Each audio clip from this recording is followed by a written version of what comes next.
Hey everyone, this is Silas. I'm here on a quick little forum request on the simplicity of magnetizing a Wraith guard, blade, axe, however you want to call it. Please don't mind this temporary setup or the fact that I'm using an already completed Wraith model because, well, I didn't want to subject you to half an hour of magnetizing in preparation.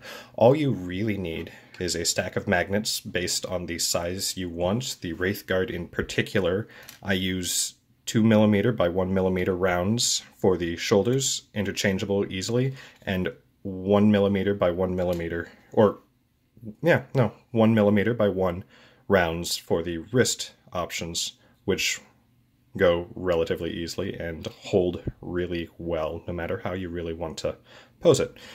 So, the ease of it is really simple. I use 13 magnets per single Wraith Guard, which is why it takes me half an hour per model. But what it allows you to do is use every option available to the kit. And free range of motion within posability limits, of course.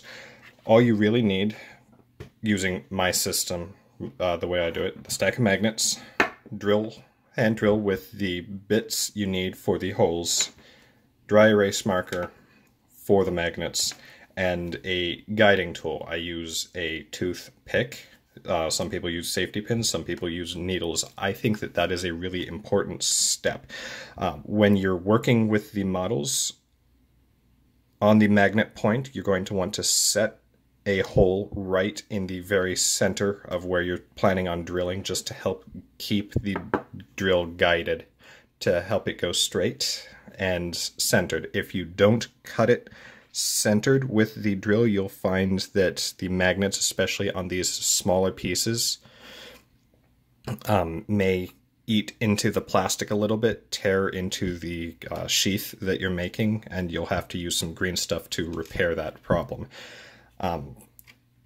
That's really all there is to it. If you have issues remembering the polarity of the magnets at the time, that's what the dry erase marker is for. You have one side that is going to be blank, easy to tell. The other side, just mark it with your color so you know which side is which, and then when you work with that, you'll never forget.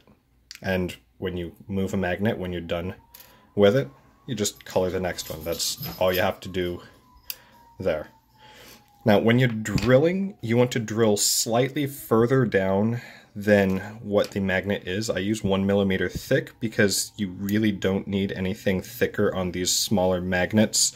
This will hold everything, including the heavier weapons you'll find on the Wraith. On the Wraith Knight itself is 2mm magnet. If you really want to make sure it stays, get a 3mm magnet like these. I use these for las cannons and the other heavier weapons that I'm not going to be moving as much, because the bond there, you'll find if you change it too much, it'll just attract everything nearby, cause that.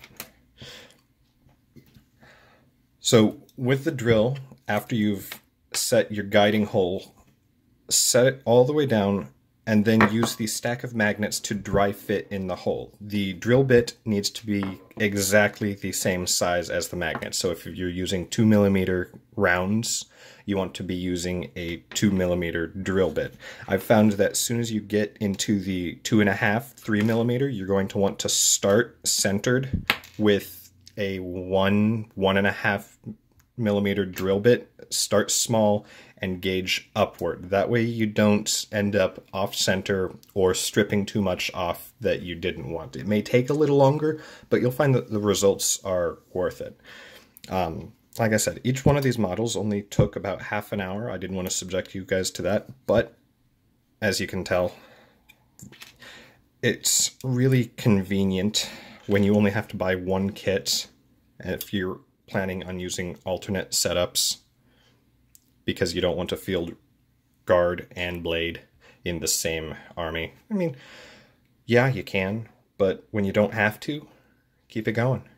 Anyways, that's really all there was to the magnetizing. 13 per Wraith Guard, single model, if you're planning on magnetizing every option.